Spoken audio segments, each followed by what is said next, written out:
All right, man, peace.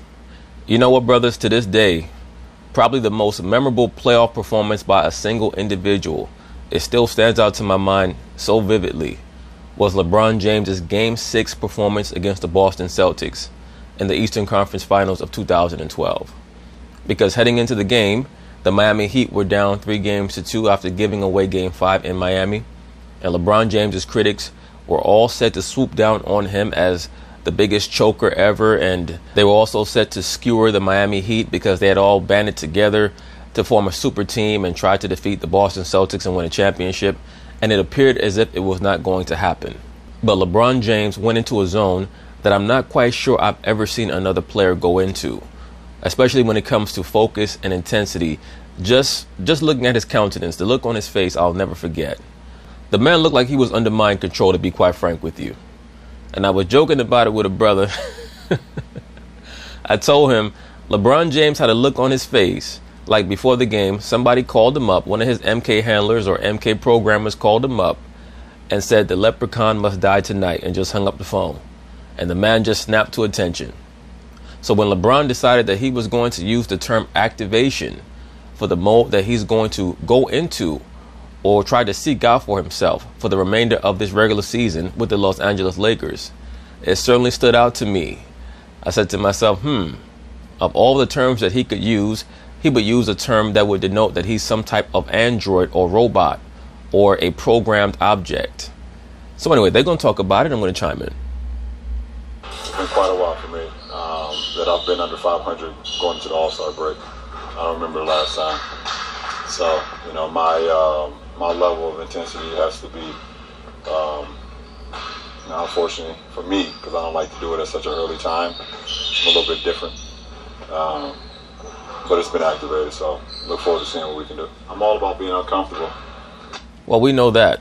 We know that you're all about being uncomfortable. And he's going to delve into his philosophy on being uncomfortable in the third episode, or I should say the first episode of the second season in his show, The Shop.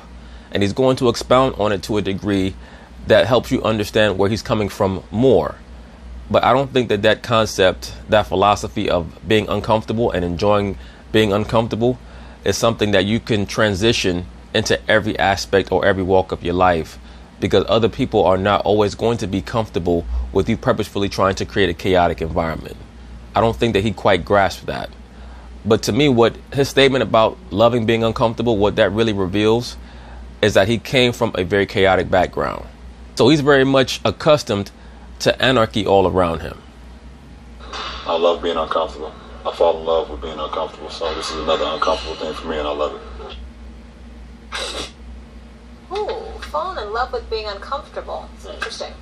Lakers are 3 games out with 25 games to play, which is forcing LeBron to go into playoff mode early. Max, do you trust LeBron with his own health? Let me say this very quickly before Max Kellerman answers. No, I do not trust LeBron James with his own quote-unquote health, but I don't think that it's up to the athlete to be trusted when it comes to their health. You're supposed to hope that the Lakers medical staff will be monitoring LeBron James and understanding that he's a 34-year-old athlete, and therefore he has to be getting the appropriate recovery time and the appropriate treatment. But not only are the Lakers going to be aware of that, LeBron James is also going to be aware of that. But all in all, LeBron James cannot be trusted with his own health because he believes that he's a superhuman. The same way that Kobe Bryant did, the same way that Michael Jordan did. Absolutely not. I trust that LeBron will make sure that the Lakers won't miss the playoffs. But I have seen this movie before. Well, he's going to try to make sure. I was in LA doing afternoon drive for ESPN Radio in LA with Marcellus Wiley, and it was supposed to be a dream team in Los Angeles. They had just gotten Dwight Howard and Steve Nash. People forget that. I brought that up in another video. That 2012-2013 LA Laker team was supposed to be another super team. They gave Kobe Steve Nash. They gave him Dwight Howard. Kobe decided he did not want to use either one of them. To join Kobe Bryant and Pau Gasol. And it was not, and D'Antoni was the coach, which is an odd choice given the talent, other than Nash. No, it wasn't an odd choice. The reason why Mike D'Antoni was brought onto the Lakers is because Kobe Bryant wanted D'Antoni to be his coach, so that if he won another championship, he would be able to differentiate his legacy from Phil Jackson's legacy. Contrary to popular reports, Kobe Bryant loved Mike D'Antoni until he became his actual coach. is like somebody who thinks that they have a great friend until they're roommates, or someone who thinks that they're in love until they live with the chick and find out what she's really about. That's what Kobe found out about Mike D'Antoni. It's also what Mike D'Antoni found out about Kobe Bryant. Kobe Bryant is a control freak. He's a borderline sadistic megalomaniacal psychopath when it comes to basketball. He really is. And he's someone that you do not want to be around unless you have high-level MK handler abilities like a Phil Jackson. And it wasn't working, D'Antoni's system, mainly because Kobe wasn't buying in. And eventually, Kobe staged essentially a mutiny and was like, nope, I'm running the point. And it was Steve Nash was out, and I'm... Even when Steve Nash came back, Kobe Bryant still maintained his mutinous behavior. And I'm not going to do it exactly like D'Antoni wants to do it, because we're not going to make the playoffs. I'm going to do it my way, and I'm going to make sure we make the playoffs. And Stephen A., you often say D'Antoni ran him into the ground. That's not my memory of it. I was up close back then. Kobe ran himself into the ground. Thank you, sir. Thank you, sir. Kobe wasn't hearing it. He was going to make sure the Lakers made the playoffs. And he did. But in the process, he blew out that tire. Playoffs, period. There was no way Kobe was going to let him miss the playoffs. And they won something like 26 out of 30. Like, it was an incredible run they went on to put themselves in position to make the playoffs. And you know what happened? Kobe's Achilles went, and that was the end of his career. Don't let the 60-point night at the last game of his career fool you. He was never Kobe Bryant again. Agreed. So they made the playoffs, but it ended his career. Remember I talked about John Henry, Stephen A., he beat the steam drill, but died in the exertion? That's the danger here from LeBron. I trust that he will make sure they make the playoffs, but he cannot be trusted with his own health, and I've seen this before with Kobe Bryant. He has to be monitored carefully. We'll see what happens with LeBron James. I agree with you. I agree that he cannot be trusted because LeBron is very concerned with his legacy the same way that Kobe Bryant was, particularly in their late 30s. They understand that Michael Jordan won world championships at the age of 33, 34, and 35. So they're constantly trying to use him as a barometer for where they believe their career should be going at the same age.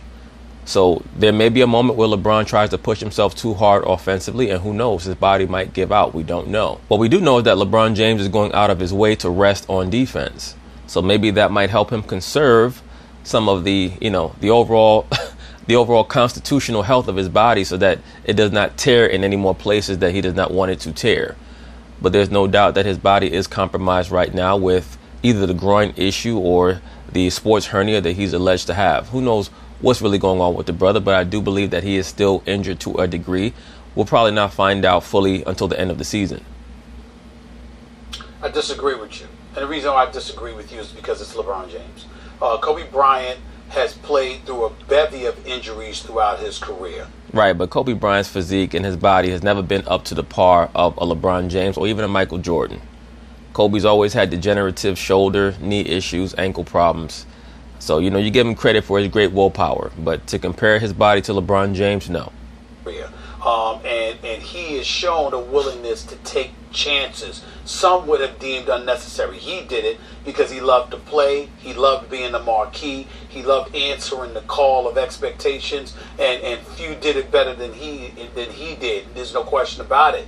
But LeBron James is a different animal. LeBron James is an extraordinary physical specimen. At 6'8", 6'9", about 250 to 260, fluctuating between those pounds.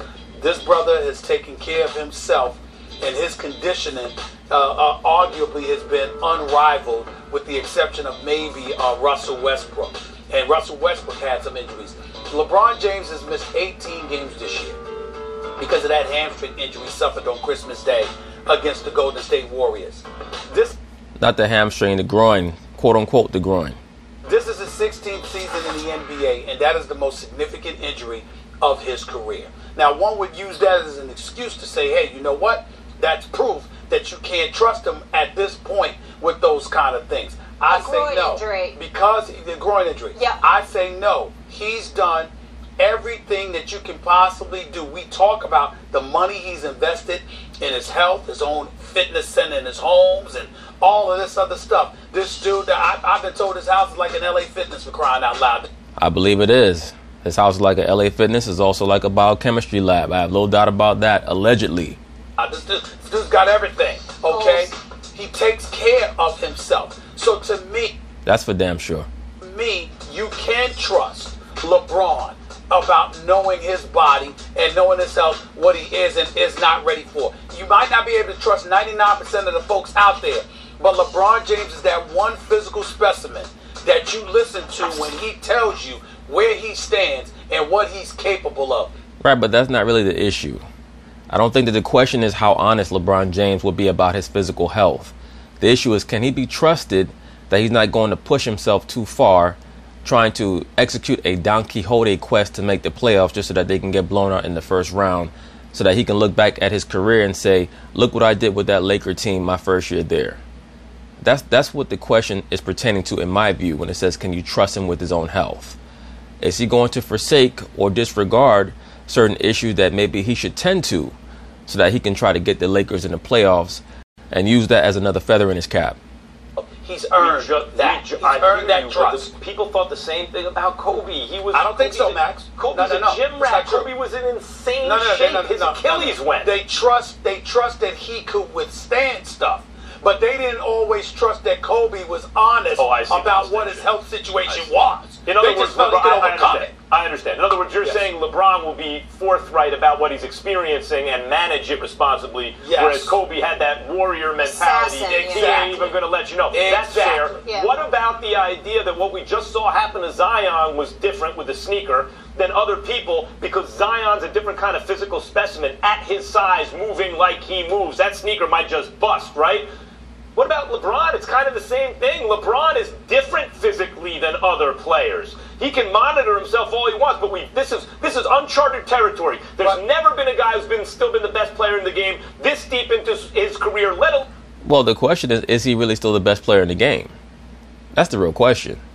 Let alone at LeBron's size, given his tools and the way he plays. Well, my response to that would be, you can't compare. That's apples and oranges, and Zion Williamson doesn't deserve to be compared to LeBron James because he's a... Well, I don't think that Max Kellerman is comparing Zion Williamson to LeBron James when it comes to physical exploits. I think he's more so doing it based on body type and the explosiveness that each player has in conjunction with how much mass they're able to move. He's a child. He's a young kid, okay? That's what... Right, but he's also 6'7", 280 with a 48-inch vertical. That's what it is. LeBron James is a grown man who's been through the terrain. And because he's been through it, he's withstood it, he knows how to take care of himself. And he's taking care of himself better than almost anybody in the history of the sport. Stephen A., but you know... Well, Stephen A. Smith, why the hell did he miss so many games for then? That man misses a lot of games for load management. He's been doing so for the last 5-6 years now. You know what, Ken? I gotta trust him. Father Time is undefeated. Father Time even eventually got Bernard Hopkins. By the way, and he's coming for Tom Brady. Oh, God. The point is, let it go. He already got him in his grasp. But the point is that he's undefeated, and it doesn't always mean that you just little by little lose your speed or whatever. A lot of it is injury, catastrophic and otherwise. I would agree with that. That starts to limit mobility and explosiveness and all of that. And sometimes it is something like an Achilles snapping, simply because you put too much mileage on your legs. I'm saying, LeBron will play them into the playoffs. They better monitor those minutes. The minutes, you got to also monitor the style of play. But LeBron dictates that because he's going to have the ball in his hands, so he'll dictate pace of play as well. But the biggest thing that I'm saying is this. LeBron James, when you talk about the Los Angeles Lakers, nobody cares about LeBron James' health more than LeBron James. He's proven that. Right, but the real issue is, what does he care about more, his health or making the playoffs? Even though the organization has an investment in him, he's the one with the guaranteed contract no matter what. He is the one guy that has proven he is more concerned about his health than anybody. Because nobody's taking care of himself better than him. Yep. Knock wood. And he's going to do what he needs to do so his team survives in this tough Western Conference race.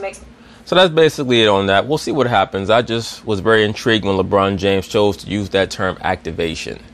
It harkened me back to his performance in Game 6 against the Boston Celtics and how he appeared to be a Manchurian candidate. So we'll see what happens with LeBron James for the remainder of this season. So peace.